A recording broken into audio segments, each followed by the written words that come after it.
बच्चों, आज मैं आपको आपकी कक्षा 10 की पाठ्य पुस्तक क्षितिज का 16वां अध्याय नौबत खाने में इबादत का दूसरा भाग पढ़ाने जा रही हूँ। बच्चों, हम इसका पहला भाग पढ़ चुके हैं और इसमें हमने शहनाई वादक उस्ताद बिस्मिल्लाह खां के विषय में पढ़ा कि किस तरह से बचपन से ही उन्होंने अपने मामाओं के साथ रहकर शहनाई के विषय में जाना और समझा। उनके नाना और उनके मामा काशी के बहुत ही प्रसिद्ध शहनाई वादक थे। बच्चों, आज हम इस पाठ का दूसरा भाग पढ़ने जा रहे हैं जिसके लेखक हैं यतीन्द्र मिश्र। तो चलिए बच्चों, इस पाठ को पढ़ते हैं और उस्ताद बिस्मिल्लाह खां के जीवन के अनछुए पहलुओं को छूते हैं। तो चलिए बच्चों, हम इस पाठ का दूसरा भाग पढ़ना प्रारंभ करते हैं। 8वीं तारीख उनके लिए खास महत्व की है। तो बच्चों, मुहर्रम के महीने के विषय में आप जान ही चुके हैं, जो कि मुसलमानों में बहुत ही महत्व का महीना होता है। इस महीने को वे शौक के रूप में मनाते हैं। तो इस महीने की 8वीं तारीख उनके लिए खास महत्व की है, उनके लिए यानी उस्ताद बिस्मिल्लाह खां के लिए। इस दिन खां साहब खड़े होकर शहनाई बजाते हैं। वो दाल मंडी से फातमान के करीब 8 किलोमीटर की दूरी तक पैदल रोते हुए नोहा बजाते जाते हैं, यानी कि 8 किलोमीटर की दूरी वे रोते हुए और नोहा, जो कि एक प्रकार की दुख की ध्वनि जो कि शहनाई से निकाली जाती है होती है, तो नोहा बजाते हुए 8 किलोमीटर तक जाते हैं। इस दिन कोई राग नहीं बजता, यानी कि इस दिन शहनाई में कोई भी ऐसा राग नहीं बजता जो कि खुशी का होता है। राग रागिनियों की अदायगी का निषेध है इस दिन। निषेध का अर्थ होता है मनाही। तो कोई भी खुशी की ध्वनि शहनाई में से इस दिन नहीं निकलती है।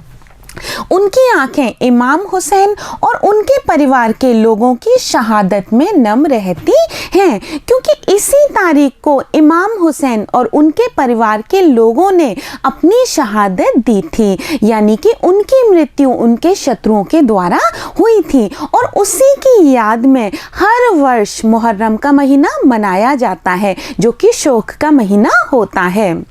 अज़ादारी होती है। अज़ादारी हम कहते हैं दुख मनाने को। तो सारे मुसलमान इस महीने में दुख मनाते हैं। हजारों आंखें नम रहती हैं, यानी कि आंखों से आंसू बहते हैं। 1000 बरस की परंपरा पुनर्जीवित का अर्थ होता है फिर से जीवित हो जाना। तो हजारों वर्ष की यह परंपरा है कि हर वर्ष जब मुहर्रम का महीना आता है तो वह शोक में मनाया जाता है। और इस हजारों वर्ष की जो परंपरा है उसे हर वर्ष पुनर्जीवित किया जाता है, फिर से जीवित किया जाता है। मुहर्रम संपन्न होता है, यानी कि पूरा होता है। एक बड़े कलाकार का सहज मानवीय रूप ऐसे अवसर पर आसानी से दिख जाता है। एक बड़े कलाकार यानी कि उस्ताद बिस्मिल्लाह खां का जो सहज मानवीय रूप है, जो कि एक सामान्य मानव का रूप है, वह इस अवसर पर दिखाई दे जाता है। मुहर्रम के गमज़दा का अर्थ होता है दुखी। माहौल से अलग कभी कभी सुकून के क्षणों में वे अपनी जवानी के दिनों को याद करते हैं। लेखक ने जब यह पाठ पढ़ा था तो उस्ताद बिस्मिल्लाह खां उस समय वृद्ध हो चुके थे, लेकिन फिर भी वृद्धावस्था में भी वे अपनी जवानी के दिनों को याद किया करते थे। अपने रियाज को कम, रियाज का अर्थ होता है अभ्यास। किस चीज़ का अभ्यास? शहनाई बजाने का अभ्यास। तो अपने रियाज को कम, उन दिनों के अपने जुनून को अधिक याद करते हैं कि उस समय उनके अंदर कितना अधिक जुनून था, उनके अंदर कितनी अधिक लालसा थी शहनाई को सीख लेने की, उसको वे अधिक याद करते हैं। अपने अब्बा जान यानी कि पिताजी और उस्ताद यानी कि गुरुजी को कम, पक्का महाल की कुलसिम हलवाई की कचौड़ी वाली दुकान व गीता वाली और सुलोचना को ज़्यादा याद करते हैं। अपने पिताजी को कम याद करते हैं और अपने गुरुजी को भी कम याद करते हैं। उनके बजाय वे किसको याद करते हैं? पक्का बहाल की कुलसुम हलवाइन को, जो कि बहुत अच्छी कचौड़ियाँ बनाया करती थी। इसके साथ ही गीता बाली और सुलोचना, जो कि उस समय की प्रसिद्ध अभिनेत्रियाँ थीं, उनको ये बहुत अधिक याद किया करते हैं। कैसे सुलोचना उनकी पसंदीदा हीरोइन रही थी। बड़ी रहस्यमय मुस्कुराहट के साथ गालों पर चमक आ जाती है। बुढ़ापे में भी जब उनसे पूछ लिया जाता है कि सुलोचना आपकी कितनी पसंदीदा हीरोइन थी, वो आपको कैसी लगती थी, तो बुढ़ापे में भी उनके गालों पर एक चमक आ जाती है, उनके चेहरे पर एक मुस्कुराहट आ जाती है। खां साहब की अनुभवी आंखें और जल्दी ही खिस्स से हंस देने की ईश्वरीय कृपा आज भी बदस्तूर कायम है। बदस्तूर का अर्थ होता है लगातार। तो आज भी उनके अंदर वही सादापन, वही भोलापन है। वे फट से हंस देते हैं, झट से मुस्कुरा देते हैं। तो वही भोलापन उनके अंदर इस वृद्धावस्था में भी मौजूद है।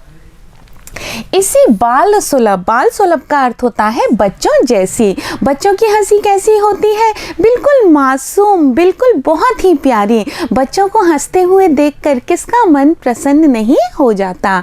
तो उस्ताद बिस्मिल्लाह खां की हंसी बच्चों जैसी ही थी, चाहे वे बुजुर्ग भी हो गए थे।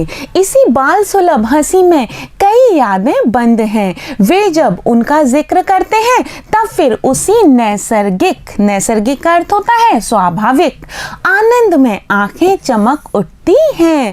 तो पुराने दिनों को याद करके वे फिर से उन्हीं बातों में खो जाते हैं और उनकी आंखों में वही चमक आ जाती है। अमीरुद्दीन तब सिर्फ 4 साल का रहा होगा। छुपकर नाना को शहनाई बजाते हुए सुनता था। रियाज के बाद जब अपनी जगह से उठकर चले जाएं, तब जाकर ढेरों छोटी बड़ी शहनाइयों की भीड़ से अपने नाना वाली शहनाई ढूंढता। तो इनके नाना, जो कि बहुत ही प्रसिद्ध शहनाई वादक थे, वे शहनाई बजाया करते थे और ये छोटी सी उम्र में उन्हें शहनाई बजाते हुए सुनते थे। लेकिन नाना जी जब शहनाई को रख करके चले जाते तो शहनाइयों के ढेर में से यह उस शहनाई को ढूंढा करते थे जो शहनाई नाना बजा करके गए हैं, और एक एक शहनाई को फेंक कर खारिज करता जाता और हर शहनाई को उठाते बजाते और उन्हें लगता कि जैसी शहनाई नाना बजा रहे हैं वैसी शहनाई मैं तो बजा नहीं पा रहा, और हर शहनाई को खारिज करते कि नहीं यह अच्छी नहीं है, नहीं यह अच्छी नहीं है। सोचता लगता है मीठी वाली शहनाई दादा कहीं और रखते हैं। जब मामू अली बख्श खां, जो उस्ताद भी थे, शहनाई बजाते हुए सम पर आए तब धड़ से एक पत्थर जमीन पर मारता था। तो इनके मामा भी जब शहनाई बजाते थे और शहनाई बजाते बजाते वे एक राग से दूसरे राग पर जाते थे, तो उस समय यह एक पत्थर जमीन पर फेंका करते थे, क्योंकि इन्हें यह तो आता नहीं था कि शाबाशी कैसे दी जाती है, प्रशंसा कैसे की जाती है, दाद कैसे दी जाती है। पर ये उस समय भी जानते थे कि कब सुर बदलते हैं, कब राग बदलते हैं, और यह जानने के कारण ही उस समय यह एक पत्थर जमीन पर फेंका करते थे। सम पर आने की तमीज उन्हें बचपन में ही आ गई थी। जब ये छोटे थे तभी यह सम पर आने की तमीज को सीख गए थे। मगर बच्चे को यह नहीं मालूम था कि दाद वाह करके दी जाती है। दाद का अर्थ होता है शाबाशी। तो जब संगीत में कुछ अच्छा किया जाता है, कोई रागनी पूरी बजा ली जाती है, कोई धुन बहुत ही अच्छी तरह से बजाई जाती है, तो वहाँ पर दाद दी जाती है, वहाँ कहा जाता है प्रशंसा की जाती है। लेकिन बच्चे को तो इतनी समझ थी नहीं, तो वह क्या करता था, वह एक पत्थर जमीन पर फेंका करता था। सिर हिलाकर दी जाती है, पत्थर पटक कर नहीं। और बचपन के समय फिल्मों के बुखार के बारे में तो पूछना ही क्या, बचपन से ही इन्हें फिल्में देखने का बहुत अधिक शौक था। उस समय 3rd क्लास के लिए 6 पैसे का टिकट मिलता था। अमीरुद्दीन 2 पैसे मामू से, 2 पैसे मौसी से और 2 पैसे नानी से लेता था, फिर घंटों लाइन में लगकर टिकट हासिल करता था। तो एक टिकट पाने के लिए वह अपने मामा से, अपनी मौसी से और अपनी नानी से पैसे लिया करता था और घंटों लाइन में लग कर के टिकट खरीदा करता था और बाद में जाकर के फिल्म देखकर आया करता था। इधर सुलोचना की नई फिल्म सिनेमा हॉल में आई और उधर अमीरुद्दीन अपनी कमाई लेकर चला फिल्म देखने, जो बालाजी मंदिर पर रोज शहनाई बजाने वालों से उसे मिलती थी। तो बालाजी के मंदिर पर ये शहनाई बजाते थे और वहां पर इन्हें कुछ पैसे मिला करते थे। तो इनकी जो पसंदीदा हीरोइन थी, जो इन्हें बहुत ही ज़्यादा पसंद थी, उसका नाम था सुलोचना। तो जैसे ही सुलोचना की नई फिल्म आती थी वैसे ही ये अपनी कमाई लेकर के फिल्म देखने चले जाया करते थे। एक अठन्नी मेहनताना, उस समय इन्हें मेहनताना क्या मिलता था? केवल एक अठन्नी।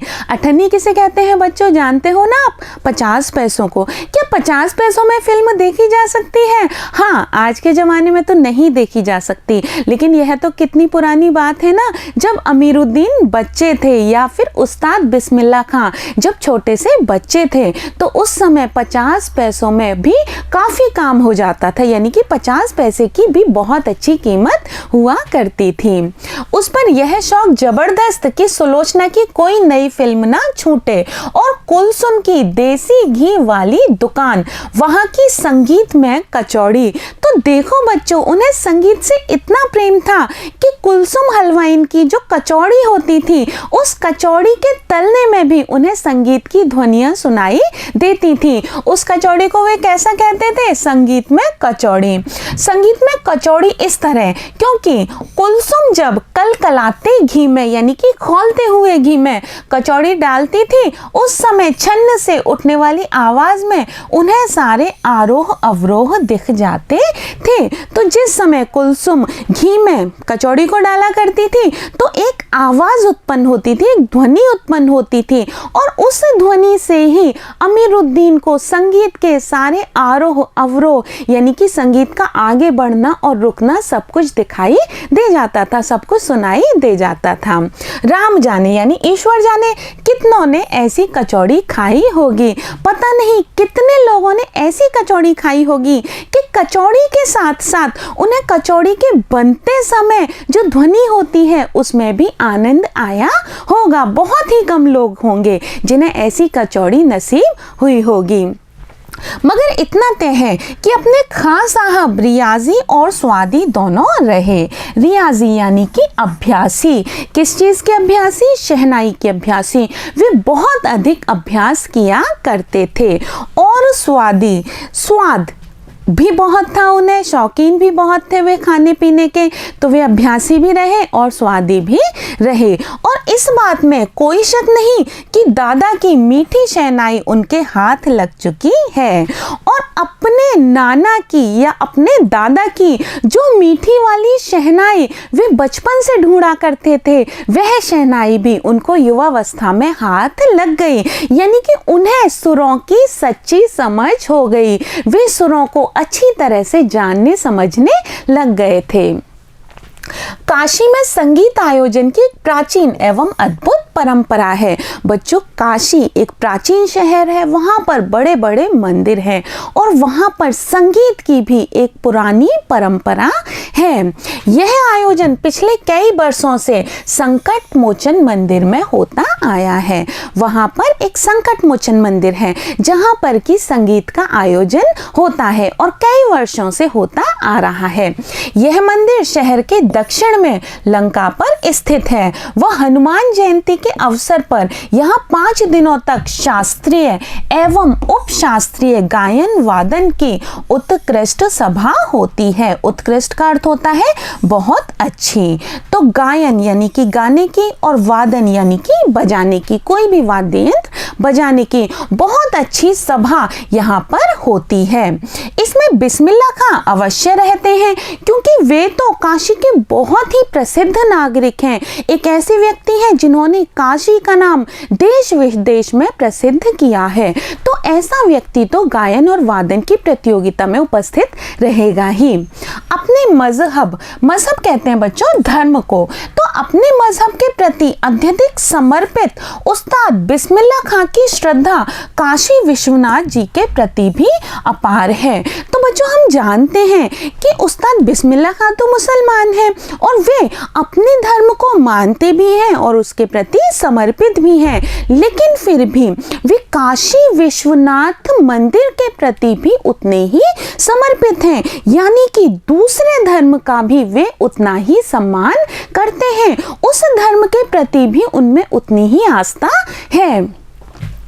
वे जब भी काशी से बाहर रहते हैं तब विश्वनाथ वो बालाजी मंदिर की दिशा की ओर मुंह करके बैठते हैं। कभी कभी ऐसा होता है कि उन्हें काशी से बाहर जाकर शहनाई बजानी होती है, लेकिन उस समय भी वे मुंह किस तरफ करते हैं? काशी की तरफ, और काशी की तरफ मुंह करके ही वे शहनाई बजाते हैं, यानी कि उनके मंदिर में, उनके मन में काशी विश्वनाथ मंदिर की और बालाजी मंदिर का कितना अधिक महत्व है कि वे इन मंदिरों को कहीं पर भी भूलते नहीं हैं।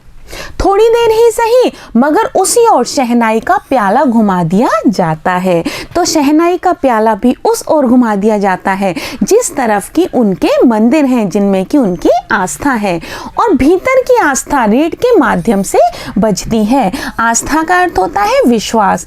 उनके अंदर जो आस्था है, उनके अंदर जो विश्वास है, वह रीढ़ नाम की घास के माध्यम से बजती है। खां साहब की एक रीढ़ 15 से 20 मिनट के अंदर गीली हो जाती है। वह जो शहनाई बजाते हैं वह रीढ़ के द्वारा बजाई जाती है, और जो रीढ़ होती है 15-20 मिनट में गीली हो जाती है और फिर उसे बदलना पड़ता है। तब वे दूसरी रीढ़ का इस्तेमाल कर लिया करते हैं। अक्सर कहते हैं क्या करें मियाँ, ये काशी छोड़कर कहाँ जाएं? कहते हैं कि यह काशी छोड़कर मैं कहीं भी नहीं जा सकता। गंगा मैया यहाँ पर तो मेरी गंगा माँ है, गंगा मैया है। बाबा विश्वनाथ यहाँ पर बाबा विश्वनाथ हैं। बालाजी का मंदिर यहाँ हमारे खानदान की कई पुश्तों ने शहनाई बजाई है। पुश्तें होती हैं पीढ़ियाँ, तो इनके परिवार की कई पीढ़ियों ने वहाँ पर शहनाई बजाई है। तो वे कहते हैं कि काशी को छोड़कर हम तो कहीं भी नहीं जा कर के रह सकते। हमारे नाना तो वहीं बालाजी मंदिर में बड़े प्रतिष्ठित शहनाई वाज रह चुके हैं। अब हम क्या करें? मरते दम तक ना ये शहनाई छूटेगी ना काशी, यानी कि यह काशी और यह शहनाई तो हमारे जीवन भर हमारे साथ में रहेगी।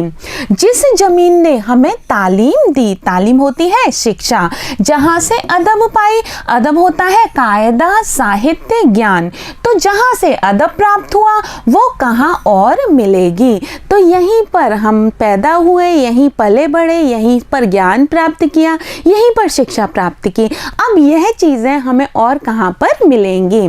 शहनाई और काशी से बढ़कर कोई जन्नत नहीं इस धरती पर हमारे लिए तो स्वर्ग यह काशी ही है। इस काशी से बढ़कर और इस शहनाई से बढ़कर हमारे लिए कोई भी जन्नत या स्वर्ग नहीं है। काशी संस्कृति की पाठशाला है बच्चों। काशी बहुत ही प्राचीन शहर है और काशी का महत्व हमारे इतिहास में बहुत ही अधिक है। तो काशी हमारी संस्कृति की पाठशाला है। शास्त्रों में आनंद कानन, आनंद वन के नाम से प्रतिष्ठित काशी को क्या कहा जाता है? आनंद वन कहा जाता है। काशी में कलाधर हनुमान वो नृत्य विश्वनाथ हैं। तो काशी में कलाधर हनुमान का मंदिर है और नृत्य करते हुए विश्वनाथ का भी मंदिर है। काशी में बिस्मिल्लाह खां हैं और काशी में ही बिस्मिल्लाह खां है, यानी कि काशी और बिस्मिल्लाह खां एक दूसरे से जुड़े हुए हैं, वे एक दूसरे के पूरक हैं। काशी में हजारों सालों का इतिहास है जिसमें पंडित कंठे महाराज हैं, विद्याधरी हैं, बड़े रामदास जी हैं, मौजुद्दीन खां हैं। वो इन रसिकों से उपकृत होने वाला अपार जनसमूह हैं। तो बच्चों, काशी में बड़े बड़े लोग हुए हैं, बड़े बड़े महात्मा हुए हैं, बड़े बड़े कलाकार हुए हैं, और इन कलाकारों के कारण ही काशी का इतना महत्व है। यह एक अलग काशी है जिसकी अलग तहजीब है। तहजीब कहते हैं संस्कृति को। तो यह जो काशी है इसकी एक अलग ही तहजीब है, अलग ही संस्कृति है, अलग ही परंपरा है। अपनी बोली और अपने विशिष्ट लोग हैं। इनके अपने उत्सव है, अपना गम। इस काशी में अपने ही तो उत्सव होते हैं, अपने ही खुशी के अवसर होते हैं, और अपना ही गम यानी दुख के अवसर भी होते हैं। अपना सेहरा बनना और अपना नोहा, अपने ही गीत होते हैं। आप यहाँ संगीत को भक्ति से, भक्ति को किसी भी धर्म के कलाकार से, कजरी को चैती से, विश्वनाथ को विशालाक्षी से, बिस्मिल्लाह खां को गंगा द्वार से अलग करके नहीं देख सकते। यानी कि काशी में ये सब एक दूसरे से जुड़े हुए हैं। यहाँ के जो गीत हैं वे एक दूसरे से जुड़े हुए हैं। यहाँ का जो संगीत है वह भक्ति से जुड़ा हुआ है। आप संगीत को और भक्ति को अलग अलग नहीं कर सकते। संगीत और भक्ति एक ही है। यहाँ पर आप भक्ति को किसी भी धर्म के कलाकार से, मुस्लिम होते हुए भी हिंदू के मंदिर के सामने कोई शहनाई बजा सकता है, और कोई हिंदू मुस्लिम के जो मस्जिद होती है उसके सामने खड़ा होकर के गीत गा सकता है। यहाँ पर आप धर्म को और व्यक्ति को अलग अलग नहीं कर सकते। कजरी को चैती से यानी कि रागों को एक दूसरे से, विश्वनाथ को विशालाक्षी से, देवी देवताओं को एक दूसरे से आप अलग नहीं कर सकते। और बिस्मिल्लाह खां को गंगा द्वार से, और बिस्मिल्लाह खां और गंगा को एक दूसरे से अलग नहीं किया जा सकता। ये सब मिलकर ही काशी का निर्माण करते हैं।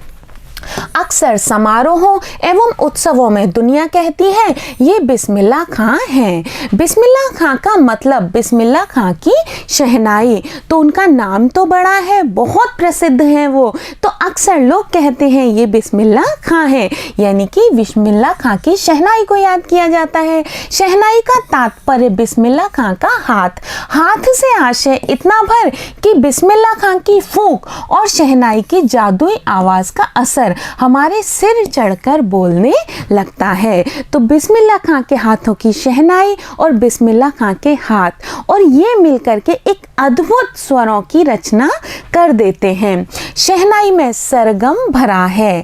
खां साहब को ताल मालूम है, राग मालूम है, ऐसा नहीं कि बेताले जाएंगे। शहनाई में 7 सुर लेकर निकल पड़े। शहनाई में परवरदिगार यानी कि ईश्वर, गंगा मैया, उस्ताद की नसीहत यानी कि सलाह लेकर उतर पड़े। तो वे सबको याद करके अपनी उस शहनाई को बजाते हैं, और तब उसमें से इतने सुंदर स्वरों का सृजन होता है। दुनिया कहती सुभान अल्लाह, तिस पर बिस्मिल्लाह खां कहते अल्हम्दुलिल्लाह, यानी कि तमाम तारीफ ईश्वर के लिए। तो बच्चों, जब बिस्मिल्लाह खां शहनाई बजाते हैं और लोग उनकी तारीफ करते हैं, सुभान अल्लाह, बहुत ही बढ़िया, बहुत ही अच्छा, तो वो क्या कहते हैं, अरे मैं प्रशंसा के योग्य नहीं हूँ, यह तो वह ईश्वर है जिसने मेरे द्वारा यह काम कराया। यानी कि तमाम तारीफ, तमाम प्रशंसा ईश्वर के लिए। छोटी छोटी उपज से मिलकर एक बड़ा आकार बनता है। शहनाई का करतब शुरू होने लगता है। बिस्मिल्लाह खां का संसार सुरीला होना शुरू हुआ। फूंक में अजान की तासीर उतरती चली गई। देखते देखते शहनाई 1.5 शतक के साज से 2 शतक का साज बन साजों की कतार में सरताज हो गई। तो ऐसा ही हुआ। उस्ताद बिस्मिल्लाह खां ने जिस तरह से शहनाई को बजाया, जिस तरह से उन्होंने अभ्यास किया, जितना उन्होंने आस्था शहनाई में रखी, उसी का नतीजा यह हुआ कि शहनाई हर किसी के पास पहुंच गई। शहनाई को लोग जानने लगे, शहनाई को लोग समझने लगे और शहनाई से प्रेम करने लगे। अमीरुद्दीन की शहनाई गूंज उठी। उस फकीर की दुआ लगी जिसने अमीरुद्दीन से कहा था बजा बजा। जिस फकीर ने उनको आशीर्वाद दिया था, जा तू शहनाई बजा, तेरा बहुत नाम होगा, और उस फकीर की दुआ अमीरुद्दीन को लगी। किसी दिन एक शिष्या ने डरते डरते खां साहब को टोका, बाबा आप यह क्या करते हैं? इतनी प्रतिष्ठा है आपकी, क्या आपका तो इतना नाम है, इतने आप प्रसिद्ध हो, अब तो आपको भारत रत्न भी मिल चुका है। बच्चों, भारत का सबसे बड़ा सम्मान होता है, बहुत बड़ा पुरस्कार होता है, सम्मान होता है भारत रत्न, जो कि उस्ताद बिस्मिल्लाह खां को मिल चुका है।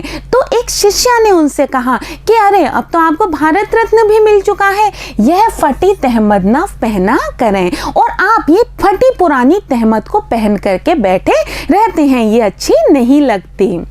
अच्छा नहीं लगता, जब भी कोई आता है आप इसी फटी तहमद में सबसे मिलते हैं। खां साहब मुस्कुराए, लाड़ से भरकर बोले, धत पगली, ये भारत रत्न हमको शहनैया पे मिला है, लुंगिया पे नहीं, कि यह तो मुझे मेरी शहनाई पर मिला है, लुंगी पर नहीं मिला। तुम लोगों की तरह बनाव सिंगार देखते रहते तो उम्र ही बीत जाती, हो चुकती शहनाई, तब क्या खाक रियाज हो पाता। ठीक है बिटिया, आगे से नहीं पहनेंगे, मगर इतना बताए देते हैं कि मालिक से यही दुआ है, फटा सुर ना बख्शे। लुंगिया के का क्या है, आज फटी है तो कल सी जाएगी, कि मैं तो ईश्वर से यही मांगता हूँ कि मुझे फटा सुर ना दे, फटी लुंगी का तो कोई भी फर्क नहीं पड़ता। यानी कि कितने सादा दिल वे थे। सन 2000 की बात है, पक्का महाल काशी विश्वनाथ से लगा हुआ अधिकतम इलाका। तो पक्का महाल एक स्थान है काशी में, उस स्थान से मलाई बर्फ बेचने वाले जा चुके हैं। खां साहब को इसकी कमी खलती है। अब देसी घी में वह बात कहाँ, और कहाँ वह कचौड़ी जलेबी। तो जो कचौड़ी जलेबी उन्होंने बचपन में खाई थी, जो बर्फ उन्होंने बचपन में खाई थी, अब वहाँ पर उन्हें कुछ भी नहीं मिलती है। खां साहब को बड़ी शिद्दत से कमी खलती है, यानी बहुत ही शिद्दत से, बहुत ही तीव्रता से अपने बचपन की चीज़ों की कमी उन्हें खलती है। अब संगतियों के लिए गायकों के मन में कोई आदर नहीं रहा। तो अब जो बड़े बड़े गायक हैं वे संगतियों का, यानी कि जो उनके साथ में बैठते हैं और साथ में संगीत का रियाज करते हैं, उनके लिए गायकों के मन में कोई आदर, कोई सम्मान ही नहीं रहा। खां साहब अफसोस जताते हैं, यानी कि उन्हें इस बात का दुख होता है।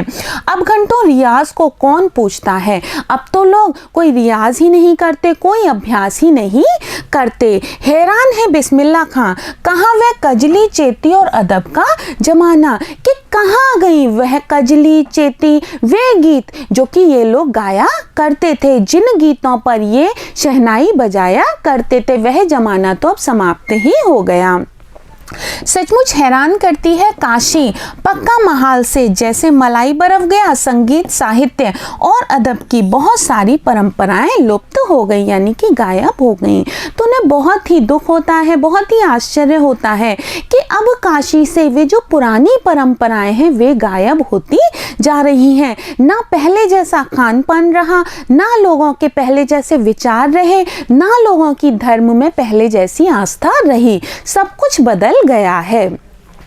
एक सच्चे सुर साधक और सामाजिक की भांति बिस्मिल्लाह खां साहब को इन सब की कमी खलती है। उन्हें वह प्राचीन जो परंपरा थी वह बहुत, उसकी कमी खलती है, बहुत बुरा महसूस होता है।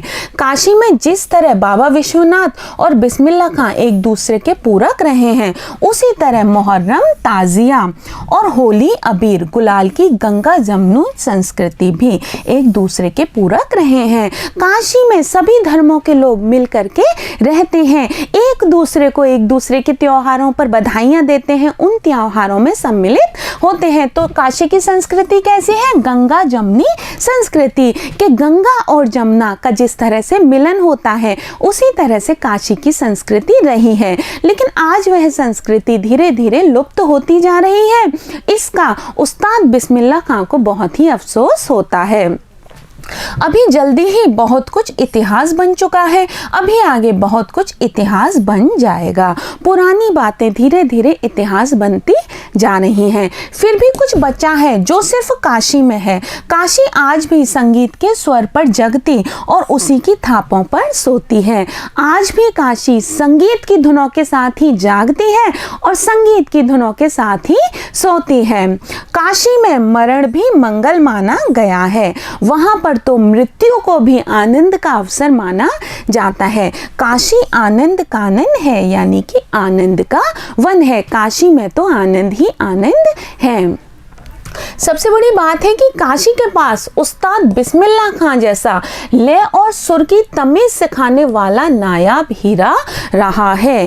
ऐसा हीरा जिसने की काशी को संगीत का खजाना दिया है, जिसने की काशी को लय और सुर की पक्की समझ दी है, जो हमेशा से दो कौमों कहा जाता है बच्चों, धर्म और जाति को एक होने, वो आपस में भाईचारे के साथ रहने की प्रेरणा देता रहा। एक मुस्लिम होते हुए भी हिंदू धर्म के प्रति उनके मन में जो आस्था रही है, हिंदू मंदिरों के प्रति उनके मन में जो आस्था रही है, वह हमें आज भी प्रेरणा देता रहता है। भारत रत्न से लेकर इस देश के ढेरों विश्वविद्यालयों की मानद उपाधि बच्चों कहते हैं अकादमिक सम्मान।